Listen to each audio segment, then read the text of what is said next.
Okay, UFC Fight Night Silva versus Lopes just ended, and I'm going to be talking about the entire card, starting with the first fight of the night, Danili Donchenko versus Rodrigo Cenzinato. And holy, Donchenko, he is a nasty fighter. He's brutal, and his elbows, his counter elbows, are perfect. Like, we'll see a lot of fighters, when they have a good elbow game, it's usually on the offense, they'll push forward. We'll talk about the main event. But Donchenko's his counter elbows were perfect. He was lighting Rodrigo. Every time Rodrigo stepped in to throw a punch, Daniil would just counter him and slice him up with an elbow.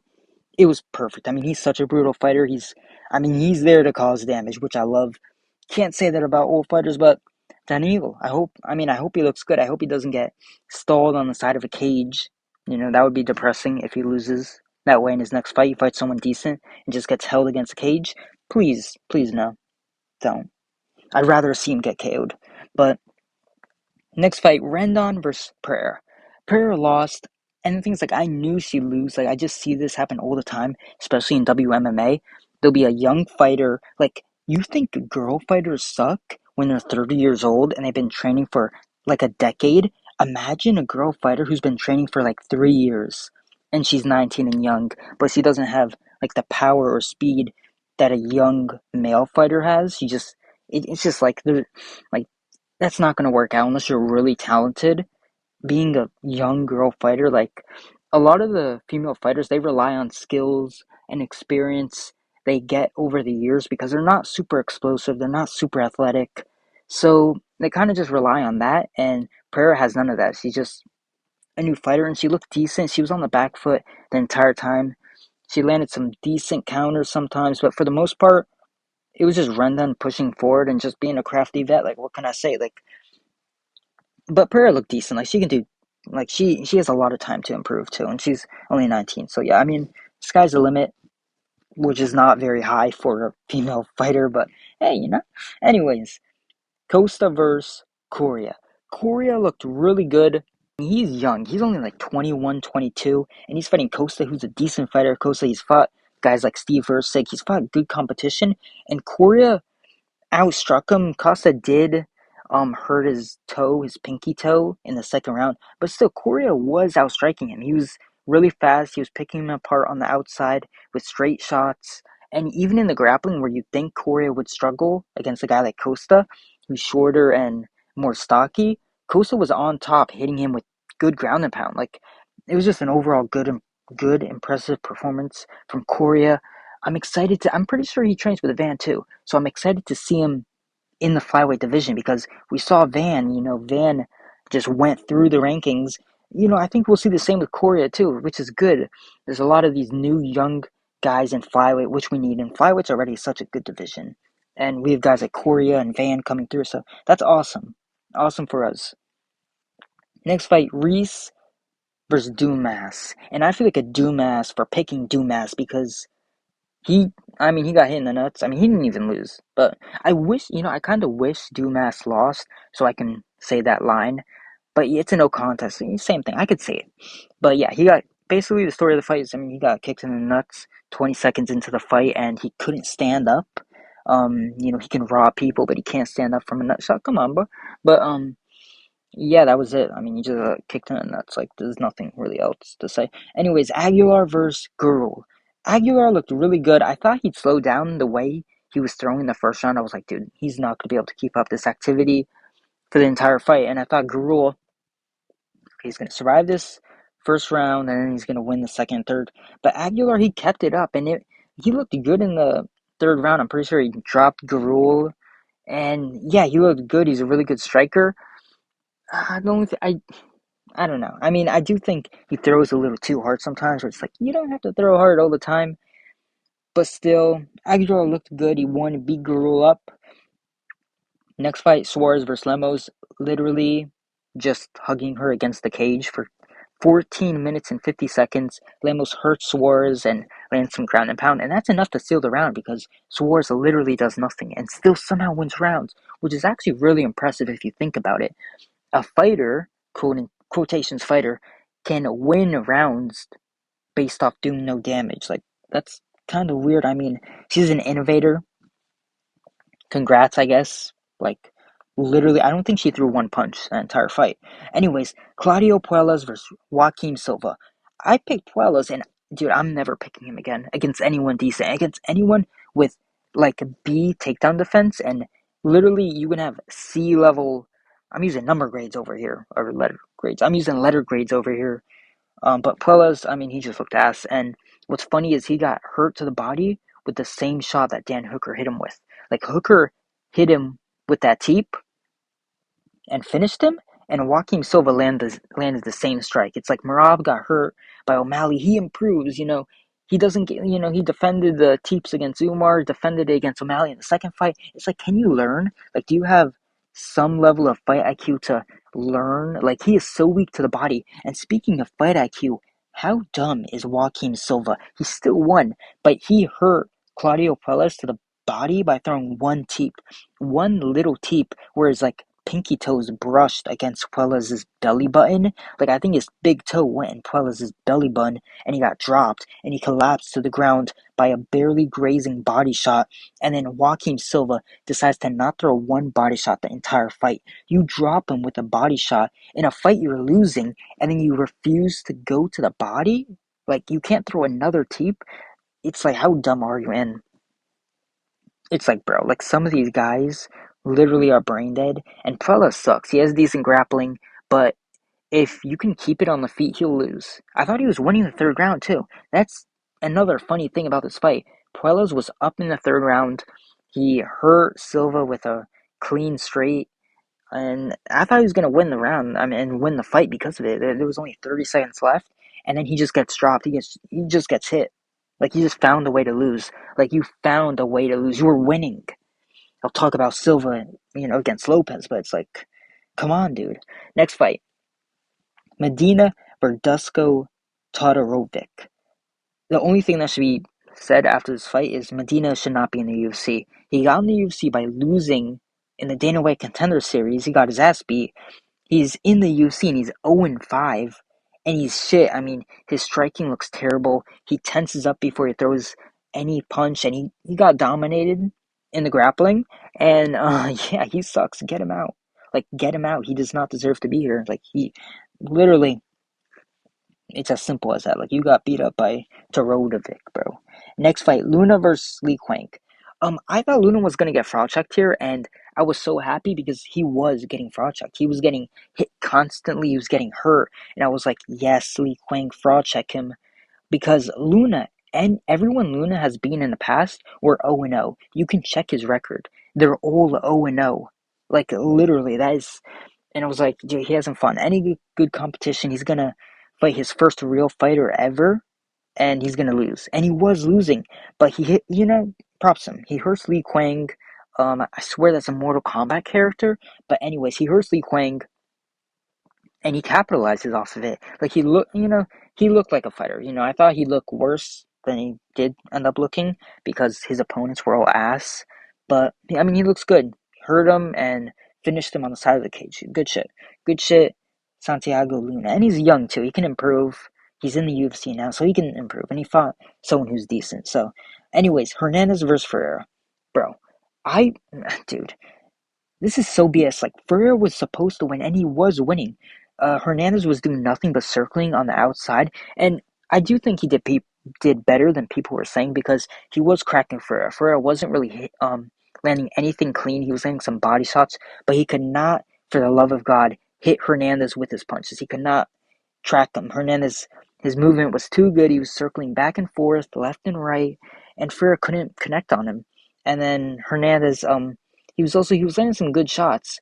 Like, he would lull Ferrer in, and he would blitz in with one punch and hit him, and he was looking good, and he ended up hurting him and finishing him.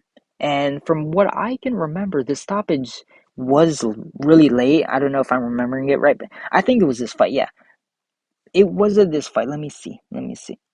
Yeah, okay. Yeah, it was this fight where, dude, the stoppage, and there was weird stoppages also in one of the other fights too. Well, not a stoppage, but a mistake by the ref. It's like, what are you guys doing, bro? Like, come on, you can't. Like, your job is to stand there and say over when the round is over, and your job is to stand there and say, okay, you did a foul, or call a fight off. Like, you have like three things to do. I mean, I know it's a hard job, but still, it's like he's out there unconscious in front of you. I can see it clearly through my TV screen. You're 5 inches away from him, and you can't see it. Like, he's literally sleeping. His eyes are closed, and you can't tell to stop it. It's like, what do you, these refs, bro? They're so bad. It's like, but, anyway, I guess if you want a job, just try to become a ref. There's not any competition to be a ref. Like, do you do your eyes work? Partly, and you have the job. So yeah, that's if you want to be a ref. Next, Kevin Gastelum versus Dustin Stolfus, and I loved this fight just for the fact I love just looking at Gastelum's body. Pause. He is so fat, like he's built like a refrigerator, and he looked good. And it feels bad for Stolfus because this guy missed weight by 6 pounds, and he was eating some nasty big shots. And if he had to cut the rest of the weight off, he probably gets KO'd. But Gaslam does have a good chin, so he probably doesn't. But he gets more hurt, and it was a close fight. So Stolfus could have won if Gaslam decided to not eat a few extra tacos, But he's Mexican, so I mean that's just what they do. But anyways, talking about the fight, Kevin Gastelum looked really fast, and he landed a super nasty combo in the second round. That combo was super clean, but he had a habit, like I don't know what's up. I think in his last fight against Piper too, he had this habit, and he hasn't really had this too much in the past before. But his chin was just in the air, like more than it's ever been before. Like he was leaving every engage backing up with his chin in the air, like he's trying to imitate Volkanovski. Like, what are you doing, backing up with your chin in the air, bro? And it was so bad. Like he gets caught by he's gonna get caught badly if he keeps that up. I don't know what. Maybe I don't know. He was busy eating tacos and he didn't train for this fight, so he picked up. I don't know, bro. That's just embarrassing. Like, put your chin down, bro. Next fight. Garcia versus Jared Gordon. And I want to say this. Jared Gordon should have won, and he almost won. And I found out Gordon literally got hit by a car and popped his knee. He had one knee in this fight. He literally got hit by a car the day before this fight. And we saw how bad Ortega looked after getting, what, he fell down some stairs, or he might have got hit by a car too, actually. I don't even know. But we saw how bad Ortega looked after getting badly injured. Gordon got more injured. He got hit by a car the day before the fight, and he popped his knee out. So he was fighting with one knee, and he made this fight super close, and he was winning until he got stopped. He was winning until he lost. I know, but still, he looked really good. He was winning, and it's super impressive considering the fact he had one knee, and he looked really slow. Like, he looked the slowest he's ever looked. I was watching this fight, like, holy, he is so slow. How is he connecting on Rafa Garcia, and he's punching like a geriatric old man? And it is embarrassing for Garcia. You won. Dude, the guy got hit by a car. You were fighting a disabled guy. And it is sad to see considering all the crap Gordon has to go through. Like, he's probably the unluckiest fighter ever. Unlucky. So unlucky. Like, think about it. Fought Pimlet. Fraud chucked Pimlet. And then he got robbed. Okay. He fights Hasperas. Wins. Gets robbed. He gets KO'd by Bobby Green's fat head. And then, he fights Rafa Garcia and literally gets hit by a car. And I swear, I don't know, there has to be some foul play in here. Rafa Garcia is Mexican. They wanted Mexicans to win.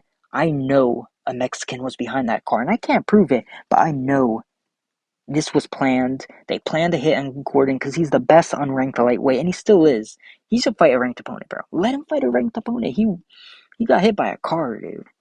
And I don't know, some shifty things went on because getting hit by a car the day before a fight, you can't convince me that wasn't Rafa Garcia's best friend behind that wheel. Anyways, I'm calling that out right now, bro. Rob Font versus David Martinez. Rob Font looked shit, but kind of good at the same time. I don't know. He was pressuring Martinez. He looked good against Martinez. It looked like Martinez was slowing down, but then he just, I don't know, he got like cardio. Someone gave him a stim shot or something in the corner. Wouldn't be surprised if he had a inhaler, Greg Hardy style. But yeah, I don't know. Rob Font, he was looking good, but he still lost. And also another fuck up from the ref. The fight ended, and you're letting Martinez whale shots on Rob Font. The fight ended 10 seconds ago, and you're standing there. It's like, come on, dude. And it's like, I don't know. These refs are ass. Okay, honestly, the only fight I want to talk about, let me see how much time I have left. Okay, okay, I got quick. I got time.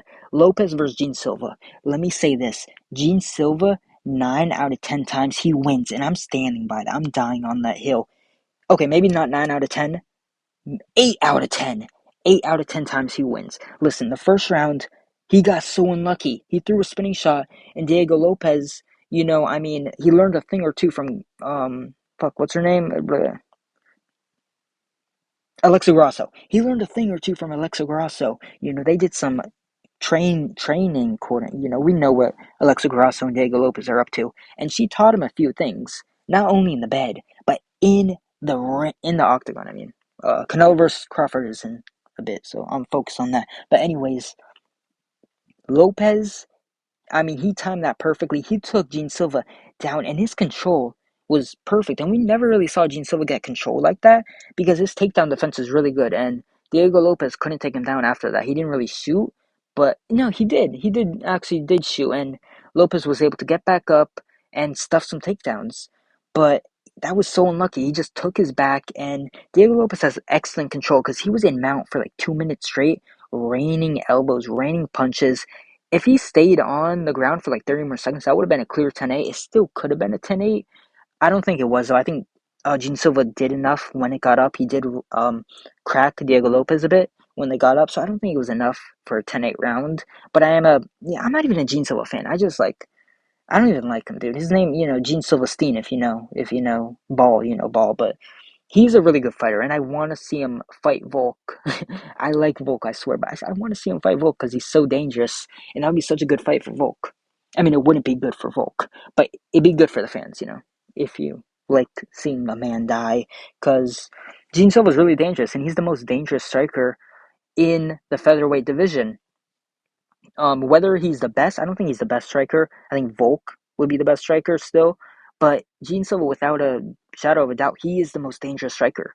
Ilir Topuria is in the division anymore. And even if he was, Gene Silva, you can argue he's more dangerous. He was piecing Diego Lopes up. Let's get into the second round, where Diego Lopes was getting pieced up. He was getting hit constantly, and we never saw Volkanovski do that to Diego Lopes. Diego Lopes, he got hit by some shots by Volkanovski, but for the most part, Volk was like dancing on the outside, peppering him up, and Volk looked good. But dude, Gene Silva was cracking him constantly. His uppercut too is so clean. He landed nasty elbows. And dude, he was piecing Lopes up. He was piecing him up. One thing is though, Gene Silva is open to the leg kick. I did think when he fought Bryce Mitchell, it was like, okay, he's just super relaxed because he doesn't respect Bryce Mitchell that much. So he didn't care about getting hit to the leg. But here he was open to the leg kick too. So I definitely think that's a problem. And if he fought Volk, I think Volk would take advantage of that definitely. But Gene Silva is just so dangerous. And I can't say that enough. He looked so good in the second round. And no one has, I'm glazing Gene Silva in the second round. Meanwhile, he got KO'd in the second round. And he got butchered in the last 10 seconds. Well, not last 10 seconds. In the last 10 seconds that the fight lasted, he got butchered. But I'm still finding a way to glaze. But yeah, he looked so good. He looked so dangerous. He was piecing Lopes up the entire time. I mean, he cracked him probably about 20 times. And just imagine if Volk was there, if he hit Volk with half of the shots he hit Lopes with, Volk gets KO'd. He gets dropped multiple times. If Volk fought Lopes, I mean, if he fought Gene Silva, I think Volk would win probably because of the grappling. But if they fought on the feet, Gene Silva KOs Volk easily. Like I'm 100% confident in that. Like Silva will be back. This was his first major step up in competition. His best opponent before this was Bryce Mitchell. I like Bryce Mitchell. I do like him. But when it comes to skills in the featherweight division, there's a lot better guys than Bryce Mitchell. And he did finish Bryce Mitchell, but still, this was his first real test in competition. And I think he gets so much better than in this fight. And especially the way he reacted right after the fight. He was crying. He looked frustrated. He looked super mad. He threw the stool. He was fighting with Lopes, fighting with his corner. Silva is going to get so fired up in this fight, and I think he becomes a champion. I'm 100% confident Silva will go down as a featherweight champion after this fight. He needs to take a breather because he did get finished badly with that spinning elbow and ground and pound. Then he took damage in the first two, but still, take a break, fight someone in the top five, maybe fight Yair, kill Yair, and then he wins one more fight after that, and he can fight for the title. So, yeah, I got Jean Silva, and okay, let me talk about the KO because I've just been glazing Jean Silva. That was a nasty setup from Diego Lopes, and I'm convinced if Jean Silva wasn't throwing elbows against Lopes, Lopes wouldn't throw that elbow. Like I don't know, like Lopes. Yeah, I don't want to act bitter, but Lopes spun and just flung an elbow out, and he got lucky. I'm not saying he got lucky, but come on, dude. Like, you were getting pieced up the entire second round. And if Gene Silva wasn't a dumb monkey, okay, that was kind of that was kind of too far. If he wasn't dumb and he wasn't like lunging forward, like you won the round. Like if he wasn't lunging forward to get Diego Lopez's head, he would have won that round, gone into the corner, probably outstrike Silva the rest of the fight. But yeah, that was a good performance from Lopes. Okay, let me actually talk good about Lopes now because I've just been glazing Silva. Lopes did look good. The leg kicks were good. I did say Silva would completely outstrike him. I just said I was going to talk good about Lopes, but dude, Lopez's striking is not that good. He's very basic, and he gets a lot of glaze because he fought bums, and he looked good against them because Lopes has power, but he isn't a super great striker. He got completely outstruck by Volk. Like Lopes is a tough man striker. Like he has decent boxing fundamentals, and sure you're able to outstrike Ortega, but you fight someone decent like Volk or Silva on the feet and you get outstruck. But he did find that elbow, and his grappling looked really strong. And the next fight for Lopes should be Yair. He should fight Yair next time. I think he kills Yair because Yair has shit grappling. He is part Indian after all. But yeah, Lopes looked good. Nasty elbow by Volk, and that ground and pound. At first I was saying early stoppage. That was not an early stoppage. Silva was out. Even with just the elbow, you could have called the fight off. But then Silva's grabbing onto the cage, and Lopes is just hammering him with like 30 shots to the side of the head. So that was a completely fair stoppage. And Silva's face looked so nasty. Like, dude, his face looks so fucked up, which is kind of funny because like that's what you get for messing up. That's what you get for disrespecting Bryce Mitchell. That's what you get. So I am happy a little bit from that. I am mad I got my pick wrong because I hate being wrong. But yeah, next main event I'll get right. Even though next main event is kind of tricky. But yeah, Diego Lopes KO Silva with a spinning elbow. And good on Lopes. I wanted fun. Can you blame me for being salty? I wanted fun. Imagine if Silva won. We would have gotten him versus Volk, and Lopes already lost to Volk. So yippee, we can get Lopes versus Yair and Silva versus Josh Emmett now. Now we can be happy, right? No, like I want fun, and Silva lost, so we don't get that. But that's alright. I mean, if you like Volk, congrats, I guess. Silva won't kill Volk now because he lost. But anyways, yeah, that's it. Salty mango out.